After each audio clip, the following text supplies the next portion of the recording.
Hey guys, you're watching India Today Tech, and in this video we're going to unbox the Infocus Turbo 5 that was launched this last week.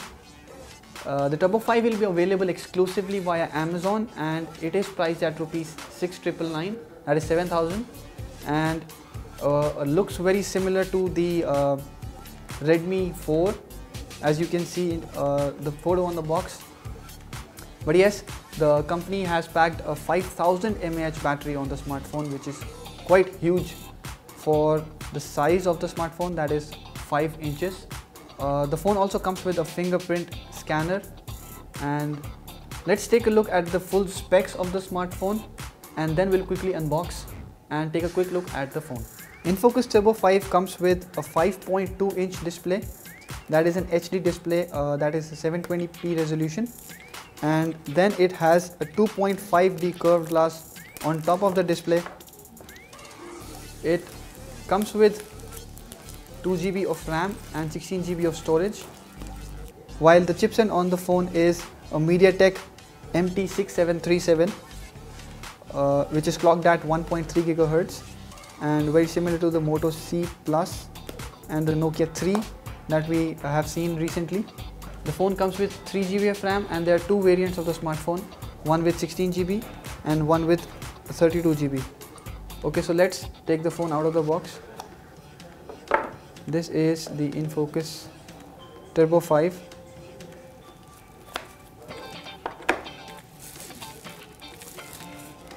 Comes in a metal unibody design.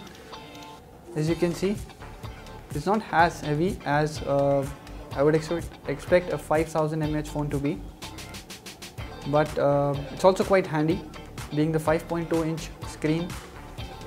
The keys, of course, is the first thing I can see is not backlit, and the 2.5D curved glass also makes quite an impression.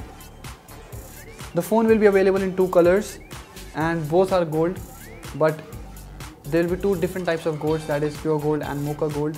So this is the mocha gold. Let's turn on the phone. I can also see there is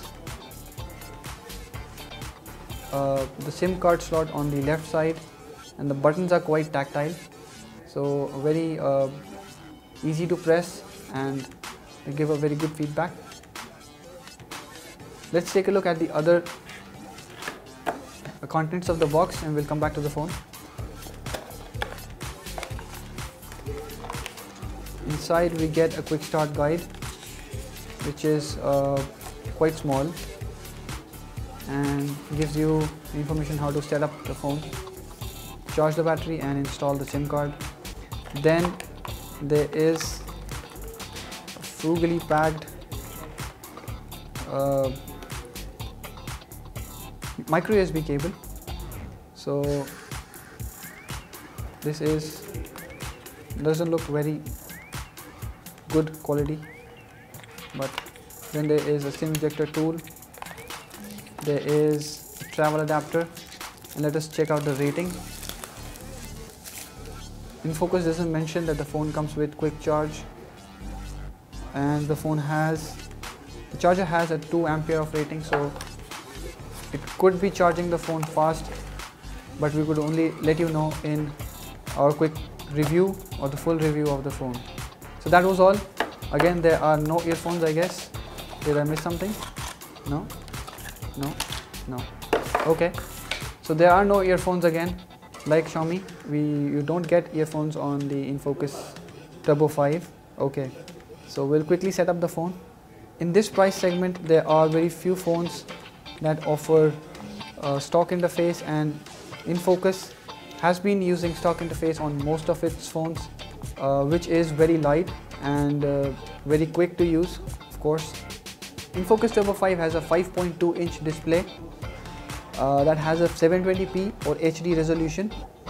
The viewing angles are not that bad, they're not great either, but in this kind of bright light, I would say at the brightness, which is half of the full brightness, then you can see the brightness levels, you can see the viewing angles are not bad at all, but the screen has a border around it As you can see, the display inside the glass has a black border, which kind of gives a feel that the phone has an edge-to-edge display, but it does not.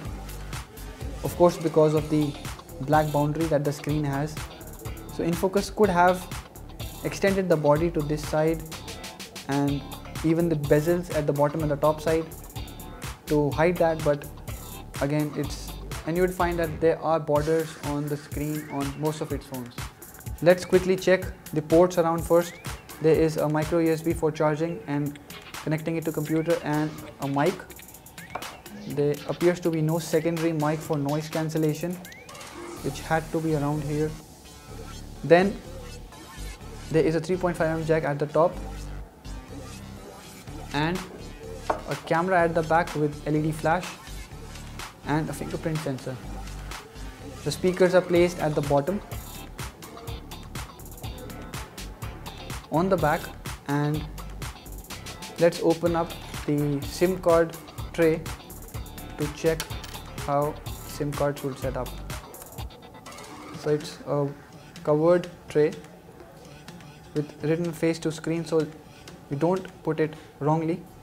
Then there are two slots and it's a hybrid tray, so you can put only the second SIM or a micro SD card. You can't put two SIMs or SD card together. Okay, so we'll also check the speed of the fingerprint sensor and some other stuff, but let's go around the interface first. The touch screen doesn't appear to be that smooth because of the not very smooth glass on the top. It could be because of the 2.5D glass, but it could also be because of the fact that the phone is new and we've just taken it off the wraps, so there is some kind of resistiveness to the touch. Okay, so here is the drop down menu. The phone runs 7.0 Android, as you can see, which is the latest version from Android right now. Then there is the SIM card management tool, and then there is the app storage and memory and all in the settings menu. So most of the RAM is used, as you can see, though there are no applications running in the background. And then there is a schedule power on and off feature that you can use to turn off the phone at a particular time and turn it on at a particular time. Let's quickly set up the fingerprint scanner and we'll check the speed of it.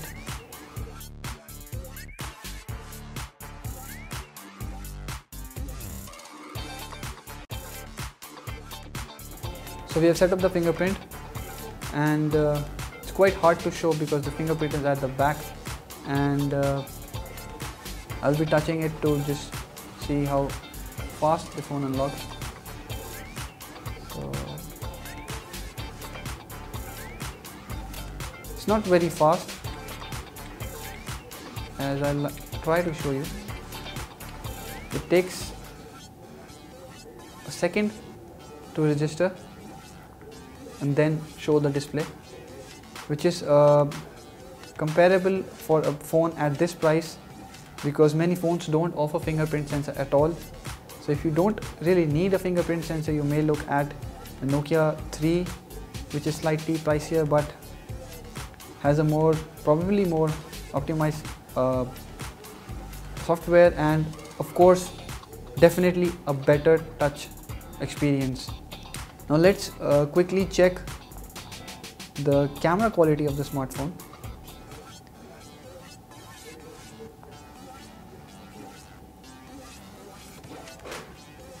So at the rear, the phone has a 13 megapixel camera, and at the front it uses a 5 megapixel camera. So we'll check the focus, which takes quite a bit to stabilize, and the speed is not that bad, but it's not great either. Let's take the manual and we'll try to see if it can focus text. Yes, it does. The light in here is quite good, so we'll have to test it in low light and let you know.